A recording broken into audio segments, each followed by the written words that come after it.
asked you all to come at 11 o'clock, and we're very glad that the turnout has been this good. And some of you, I think, were here the last time, and it was a lively discussion.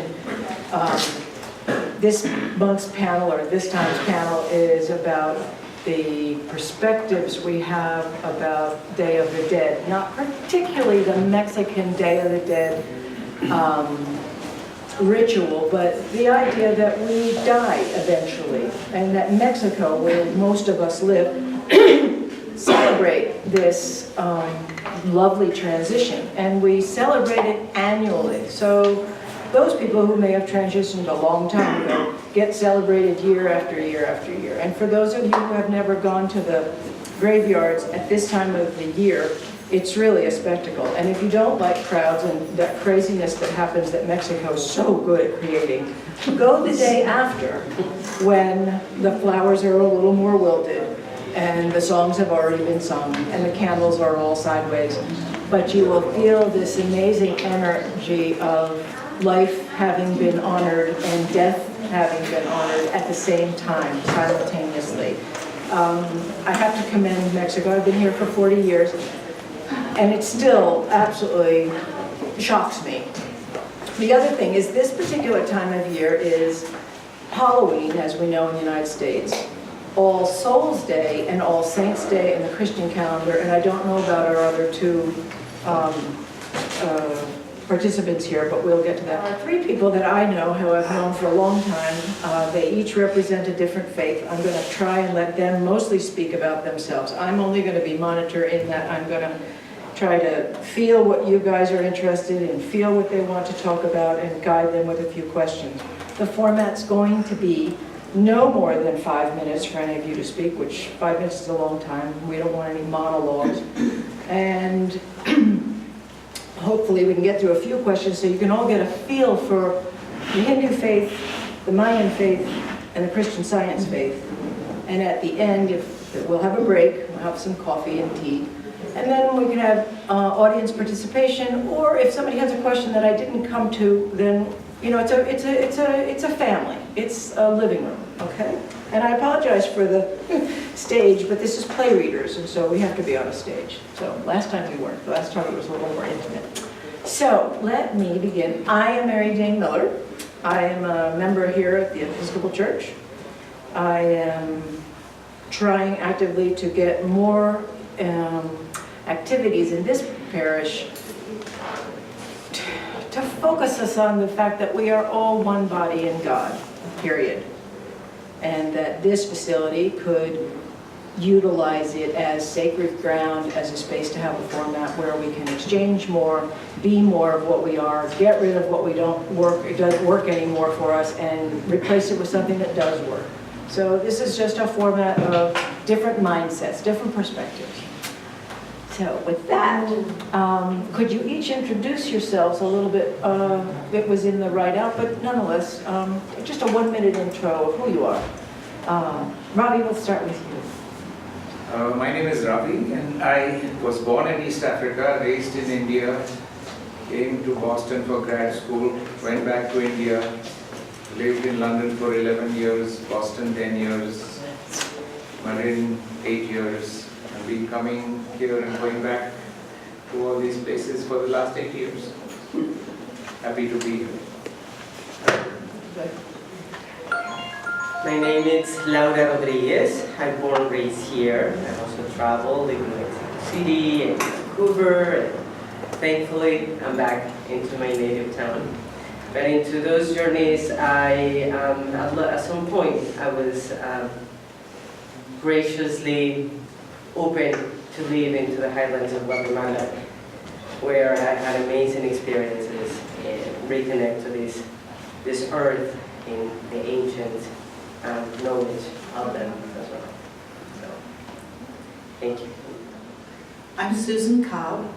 I was born in Lubbock, Texas, and then I don't know why that should be defining, but it is. And then spent a long time in California and moved to Mexico in 2006.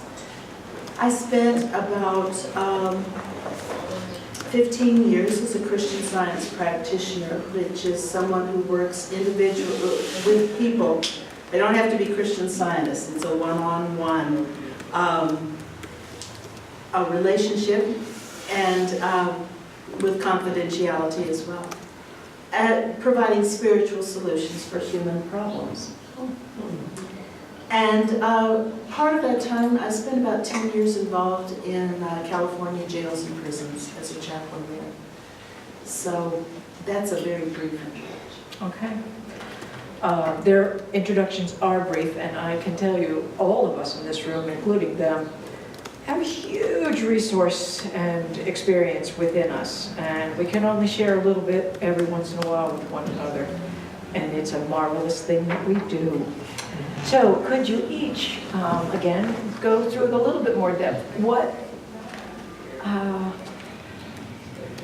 do you think, if there is a ritual that goes with your faiths, with your beliefs, with your lifestyles? Can you describe what happens when a loved one actually dies physically? What happens to their body? I just jump in, everybody. I don't lead in. We're going to go deep right now. People die, and we have to do something with the body. So I would like each of you to reflect for just a minute on what it looks like. What does the tradition look like? What is the emphasis? What is the sentido, the feeling? Robbie, can we start with you again? Of course. All right.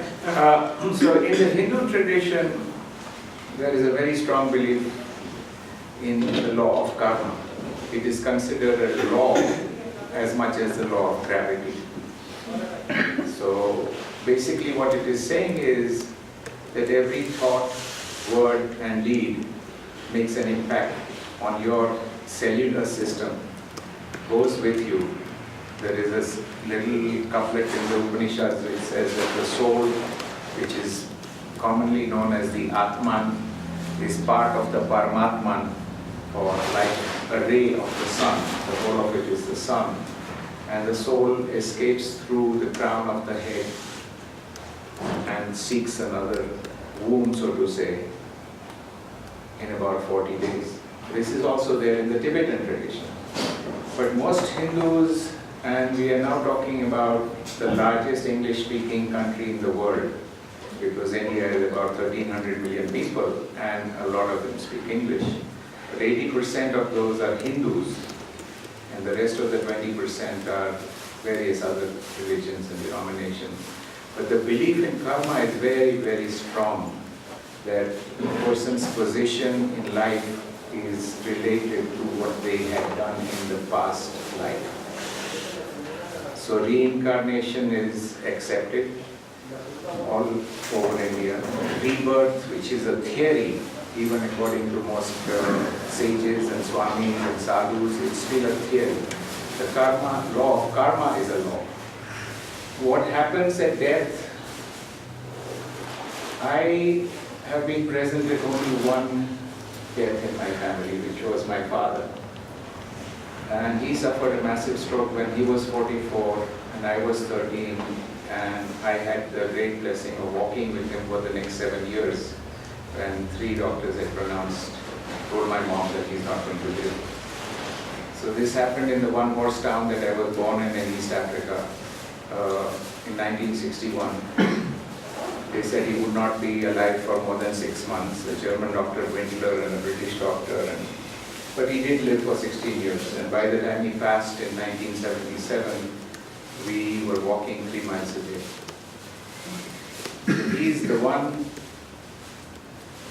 I was very fond of my dad, obviously, and he was a really spiritual man. Practiced a lot of yoga and Ayurveda and all of these things. But when he passed, I was there at 1:30 or 1:20 in the night with my hand on his chest. And a dear friend was recently asking me whether there was any, what do you call it, the sounds that a person who's passing makes. Was there any gasping and, urgency of breath? I didn't notice anything like that. He passed very peacefully. He had been practicing obviously for years. But the one question I would ask him, then there was the ceremony for the cremation, and then the priest and the astrologer, and it's crazy what goes on. It is crazy. Yeah. But at the same time, there is a ceremony where the soul has to, the ceremony is done on the, most traditions on the 11th day, some traditions on the 13th day, whereby the priest comes home and the rites of passage are read out in Sanskrit, and then the soul goes to the other world. The belief is that the soul will not be reborn into a human life again, a body.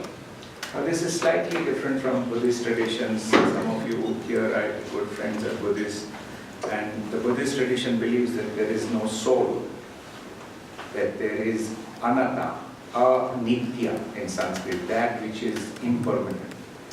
So the spirit mixes into the universal soup, according to the Buddhists. According to the Jains, it is something different. But the Indians like to believe that there is an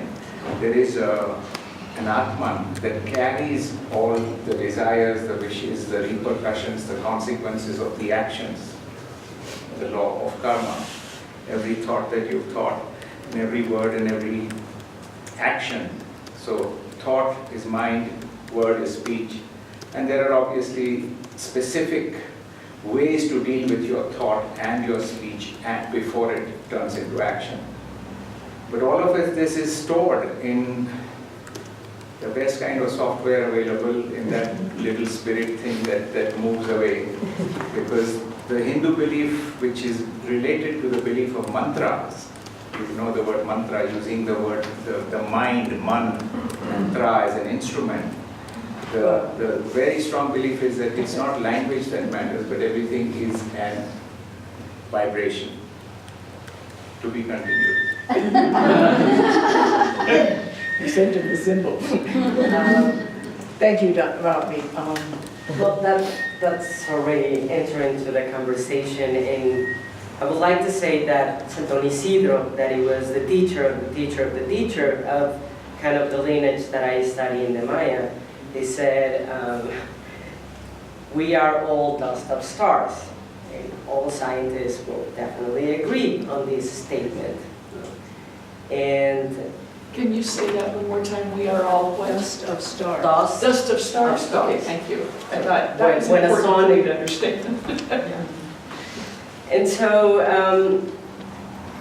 in this tradition, they believe we all come from mission. And every 52 years old, we're able to reach another mission. So, in older, in past times, very few people were actually able to reach the 52 years old. And we are in times that, by different advances of technology, we live longer, and sometimes we don't understand what kind of mission or what kind of role we need to play. So in this tradition, there are different cycles. It's very mathematical. The cycle of the sun going around into the Milky Way, and therefore the Earth, how time the Earth goes around into the sun, the time of the Venus, but there is one time which is the Solkin, the time of the human beings. And that time doesn't relate to nothing physical except our bodies. So we have 10 fingers to reconnect. And we come from here. Our soul comes from here with the energy that we born, or the sun that we born into. It's kind of the imprint that we hold from the past lives, and then we able to explore during this life, and then we complete our path. So we're walking to our future. That is why our feet leads us to our future. And so I really like to say just a very brief praying with some of the gods of Maya cosmology, because it says, and I will explain later, a lot of this. So it's Otosakol, Oturitol, or the great creator and the shaper. Míranos, escúchanos, see us, listen to us. And it's kind of the prayer that we all hear. It's just in a different language. And then it started calling the three gods, which is they come from the universe. They don't even know in the Popol Vuh from where they come. They're just entities that were in the universe and that came and then talked with the two spirits of the earth. It's a duality. And then they talk and they meditate to each other when there was no creation. And after a long time of meditation and respect from each other and trying to understand, they say, okay, let's create life. And they bond together. And there comes the whole history of how life was created. Why is this important to the theme of the death? I think, personally, I'm in this path of the death because I had a very close death in my early days. My older sister died, and that shook my whole universe, destroying my family with a big wound. Because even though we really try hard through myths, to religions, through poetry, through family beliefs, to understand that, we can understand it. I mean, there's some things that we just need to leave. And when we leave it, it just shakes our world. It's a rebirth experience. So in that early days, I knew that I needed to find like a meaning to life. What's about this of living? And so I was born and raised Catholic, so there is a path, and there is a symbolism, a very beautiful one. I even sing in Sanskrit, and it was, I become so the most beautiful things when I sing Sanskrit. No? It resonates into my soul, into the wonders of something that I don't understand, but I become that. But in the Mayan and in the Mesoamerican belief system, the reconnection is to nature, to an axis mundi pattern. It's hard to explain if you don't believe it. I mean, there's just something in this earth that if you experience, I don't know, the Temazcal in the middle of nature, or going to the desert, or going to the highlands, if you really go at least 3 days, or if you go to the exploration of the Vision Quest, that is the 7 days out there in nature, there is some immense beauty and spirituality in this reconnection. Because in this belief, we are the ones that we need to believe in what we speak, and what comes through us and manifests through us. It's not an egocentric belief system, but it is in a way, because you need to really make sure to be responsible for your acts, for your words, for that cure your body so that you can be a channel. That's not good. So that's her. Thank you, Laura. I'm buying time. Yeah, there's a chair there, please. There's lots of chairs. So, wow, I'm telling you, we did the first one, which was healing and healer. This is going to be really something. You people are amazing. So, let's go, Susan, keep going. Well, now for something totally different.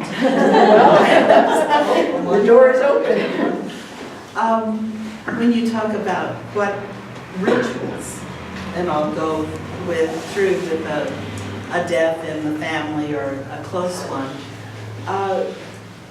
As a Christian Scientist, raised in that tradition, it was all over the map as far as seeing how people dealt with this, because the first thing is, I was taught, and this sounds very radical, there is no death. that life is the fact, and life being God and all, that it wasn't created, it just is by the very nature of the infinite. And so it doesn't stop.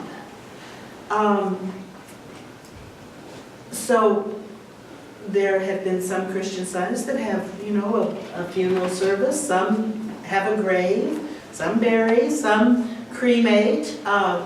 My in-laws particularly did not want any kind of service.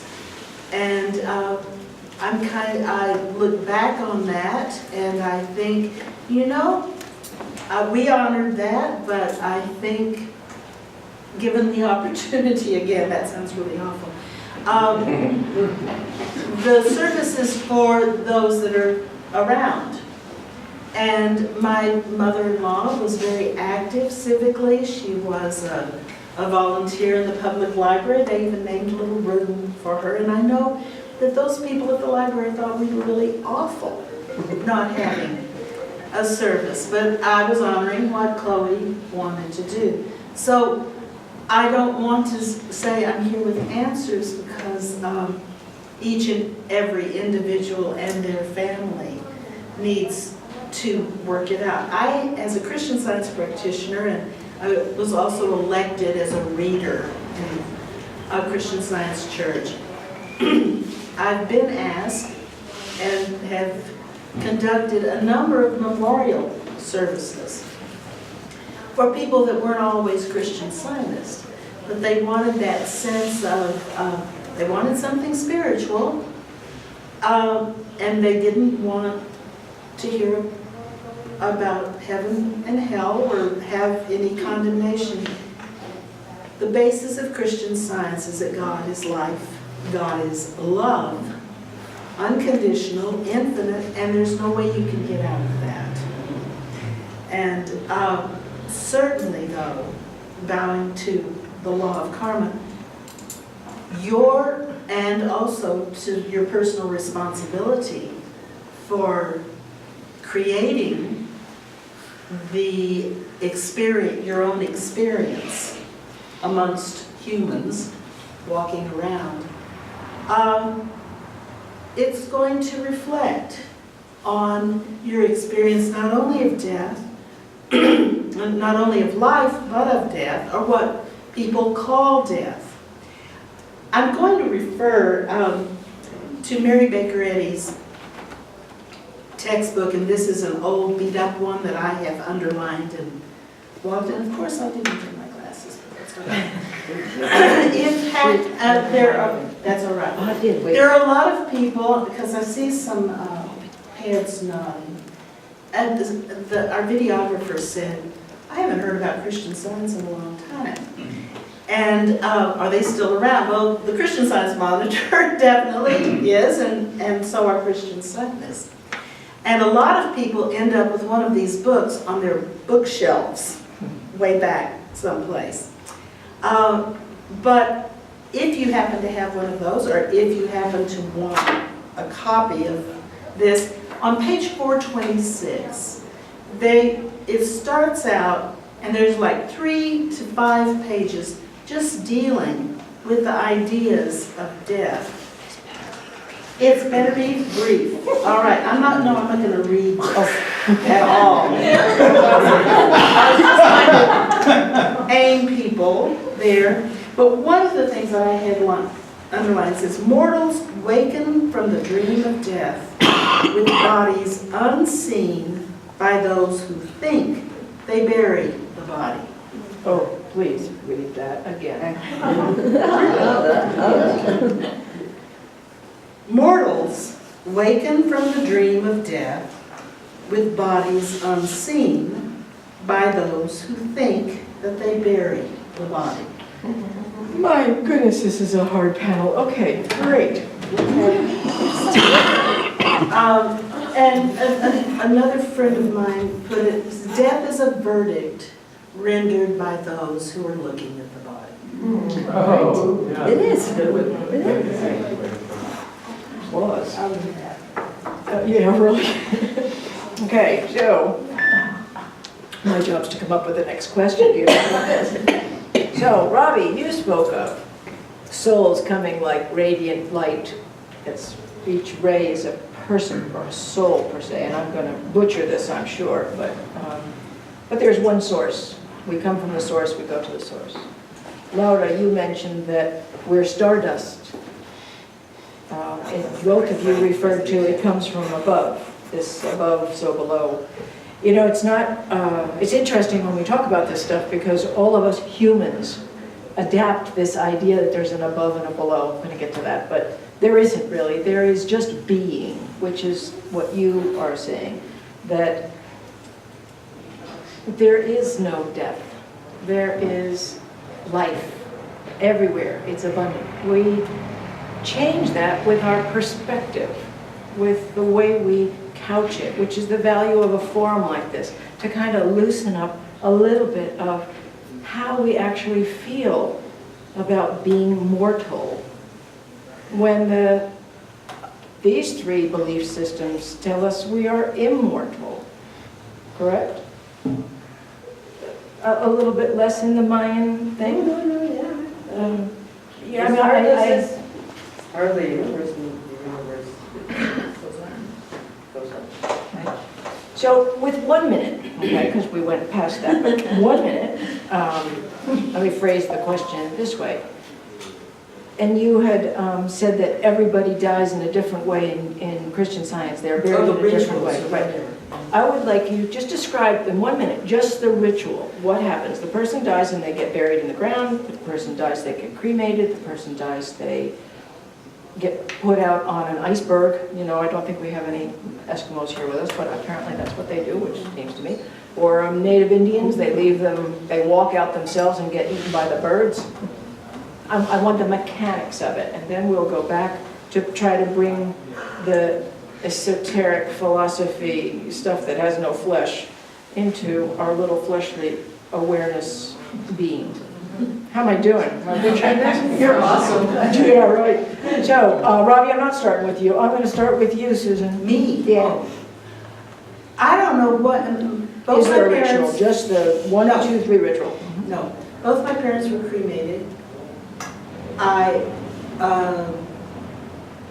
And I don't know, I want to make it convenient for the people left behind. That sounds really Sounds fun. I have a good friend who's not here. She's Jewish. She left her body, you may have seen the article in Atención, to the University of Guanajuato because they don't get, Skeletons. yeah, because Mexicans don't donate their bodies. So she thought, okay, that's for their medical thing. But the main thing was that wherever she is, she's got a card that says, call this guy and he'll come get the body and take care of everything. And I thought, well, that's convenient for everyone. Well, if there's no death, we don't have to worry Yeah. about a body, Yeah. per se. I mean, So we don't have to I worry will about the be emotion. on to other things. Laura. I witnessed the. And I realize you generalize. and yeah, I mean, I think the community thing and the gathering thing and sharing food and be there at least 2 days with the whole family and help to clean the house and help to cook and help the kids to tell them a story. I mean, like all these gatherings, it's really important around the death of a person. And it happened in a less degree in my family, but I mean, basically our deepest, closest friends were there 2 days. We didn't have that huge family like in the highlands that I witnessed. There was something very peculiar. They cut in the pines like those leaves and make a whole house from the entrance. And it's like a path, no? That you enter and then they cover the whole house, the kitchen, the rooms, where the bed, it's like... They cover it with what? With leaves of pine. Pine leaves. Pine needles? Pine needles. Pine needles, okay, thank you. And then it creates like, oh, okay, this is the beginning, and then at some point it creates the path where it ends. And everybody enters to this path, and everybody leaves from the other path. That only the men can create these floor. Good. I think it was really peculiar. Is it clear what I'm saying? You say only a man can do create? So, like in this highland of Guatemala that I think I walked to the death of this guy, which was the teacher of my teacher, that we went into this house and walking in the middle of the night in a mountain, so we thank God. I thought we were completely lost, but when we actually arrived in the house, there were people coming from so many different, I don't know, villages, no? And the men, with the women who were in the kitchen and collecting food, because if you could bring rice or beans or whatever you can bring, that was the meal to share to everybody. And the men were, like their mission was to accommodate these needle leaves? Pine needles. Needles. Yes. Pine needle in the floor. And what it was very peculiar, it's the way they draw kind of the path. There was one entrance and one path to leave.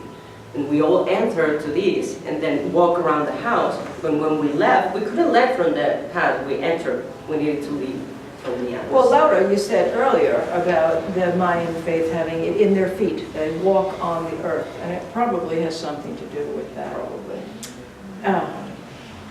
Right. Living in a symbolic world is fascinating. It is. So And that's we why should I'm do more of pointing that. those things out. Ravi, how about you? In the Hindu tradition, there is a time of year where there is 6 months which are auspicious for passing and 6 months which are not auspicious for passing. There are all kinds of prayers also associated. All sorts of mantras and chanting, and great value is given to mourning, grieving, grief. All of the time, and the methods of doing this are set. Whether all the aunts and all the cousins and all the women that my mother was loved to have around her were there, and they were all crying together, and the kids were running around, and the priests were chanting things 24/7 for 11 days, and there were little lamps and this. It depends on the kind of family tradition that you are born in, and how much you are willing to support this whole system of priests and chanting and have it go on for the 12 days and nights or longer. So once the cremation is done, the body is kept overnight, and there is an auspicious time that is again decided by the astrologers, because the belief is that the body which is born in a certain shape with a certain kind of mind, the mind comes from karma. The body comes from astrology. The kind of body will then have to practice a certain kind of yoga, certain physical practices to get rid of or to better the afflictions that it has been born with. It's all so very complex, but we had a family astrologer that lived to be 98, and I was fortunate enough to get to pick his brains whenever he came to live with us. So I have a smattering of knowledge about all these things. The biggest thing that I have, I think my biggest blessing is that I never said no to anything. I was born a believer, and I listened to this aunt and that grandmother and this cousin and this priest and that astrologer, and everything was, yeah, okay. Where's the dessert?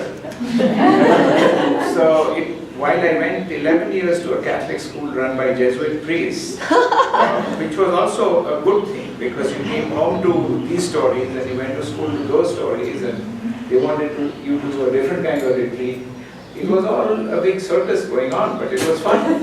It was many, many rituals, many pujas, many ceremonies, lots of good food at the end of each ritual and ceremony. So it was all okay.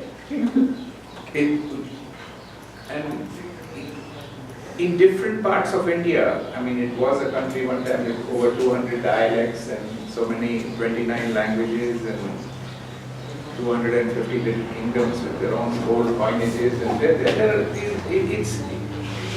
you will meet Indians that will have a completely different way of treating death.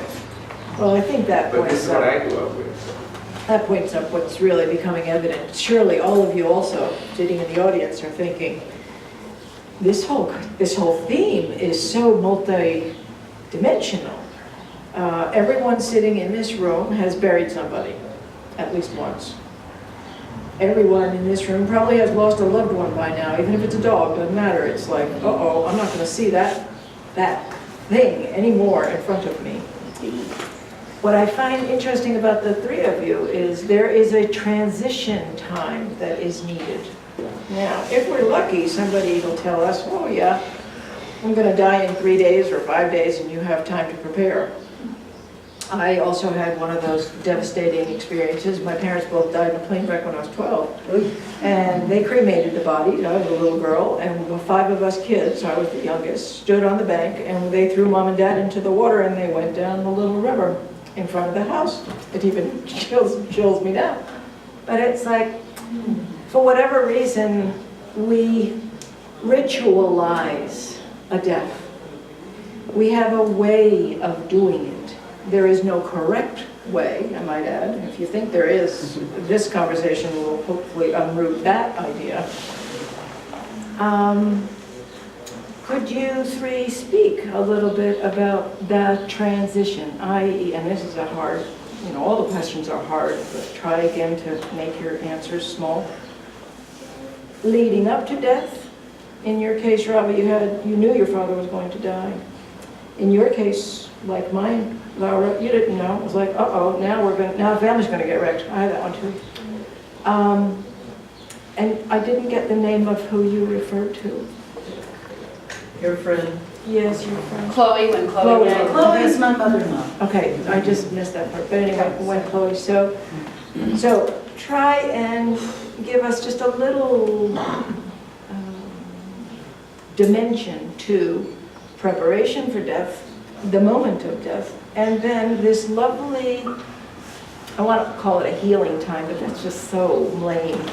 It is a time of transition when it's like you hold the event day after day after day until it dissipates like a cloud. Because the event itself is crucial. The event itself is shocking. The event of itself, even for those of people who I know who have had somebody who knew they were going to die of cancer, at the moment you walk in and you put your hand on the chest and they go, you still must go. That's amazing. Is that really a question? Go ahead, Laura. I don't know, but there were different things that came to me. One was cemeteries.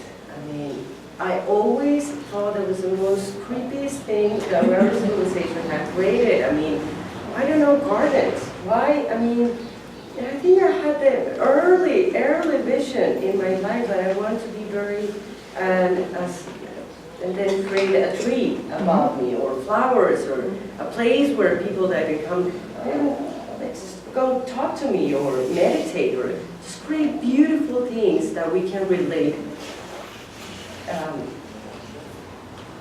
Instead of I'm gonna say this, like, I think in this connection of conversation, like the way I was saying with the gods and how they create the earth and all this, the dialogue, the conversation with our history, with our ancestors, with our, it's there for us. But how do we approach to them? Do we approach to them like in schools, just listening in 1994 and like just going in a very boring way, or we actually enter into the imagination and think with our heart how to approach our ancestors? And I'm going to become one of those ancestors. We're all going to become ancestors at some point. What's the word? Assessors? Ancestors. Thank you. My English is not. That's fine. But it's charming. Thank you. Robbie, what about you? Sorry, what's the question? Okay, we'll go there. He's either bored or sleeping. We'll jump over to Susan and then you can join. Talking about that, Thanks. the transition, Well, Laura pointed up something about location, which I think is an interesting response. Maybe we can go for, yeah. yeah, Um, the location of the death. the location of the memory, the location of, that's where it stopped and it didn't go any further. You're right, we should, You know, could. both my in-laws and my parents were very polite people. And when I say this, excuse me, this has not been rehearsed, so None of this has been rehearsed. no. I think in my experience as a Christian Science practitioner, I know that you give permission to death. The person that is leaving gives permission.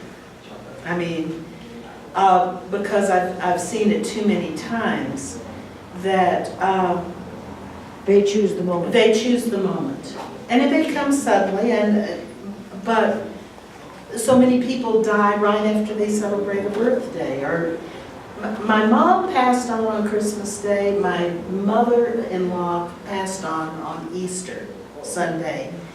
And when Chloe, my mother-in-law, passed on, it was 6 hours before the morgue came. And that was after the paramedics had come to verify that, yes, she was indeed no longer with us. And they explained why they were so late. Said Christmas and Easter, 2 busiest days in the year. Interesting, yeah. He said all these good people, they pick that day to go. And both all of them, except my dad, who had Alzheimer's, or it was never diagnosed, but that was. And you knew it was just a couple of days before that. He was very physically active at that time. He just wasn't with us. And so in a way, he had already left. So when we're talking about preparation or death, I'm extremely grateful that all 3 of those individuals sort of gave their permission to themselves to pass on rather than going through long, involved life support, those decisions. Are you going to be on life support? Are you going to take this on? We were not burdened with that. And so I'm very grateful. I'll stop there. Right? So, there are many superstitions in India, as there are as many rituals. The one that I was told by our astrologer was, and this was even, I can't exactly remember, after my father passed away or somewhere around there, that all of us know pretty much 2 weeks before we are going to go. One of the signs which he swore upon was that your tear ducts, these 2 little bumps in the corner of the eyes, start disappearing. Disappearing? You're going to all go home and check it. But this is what he said. That 2 weeks before, they start getting softer and softer, and like 2-3 days before, they're non-existent. I've also heard that the toes don't have any traction, so to say, anymore. What? Toes. The toes. You mean they don't move, or they get inflexible, they get rigid? They don't necessarily get rigid, but there isn't much of a sensation. So we'll be pinching But I our go with toes the and tear duct poking our- story, and I spent a good few months, checking my tear ducts every day for. But I do believe that you know before you're going to go. So they gives you last minute, to put some signatures in the wrong places, or whatever you need to be doing. Other than that, how do they prepare? They prepare in terms of, like I said, there is a lot of value given to grieving and mourning. a lot of thought is given to did this soul pass on to the heavens? Is this soul going to come back? Because the real belief is that there is no body. There is not a body. Therefore, there cannot be a death. Those who believe in the body as a separate, that I am this body with this mind. And you are taking care of your body is all you're doing.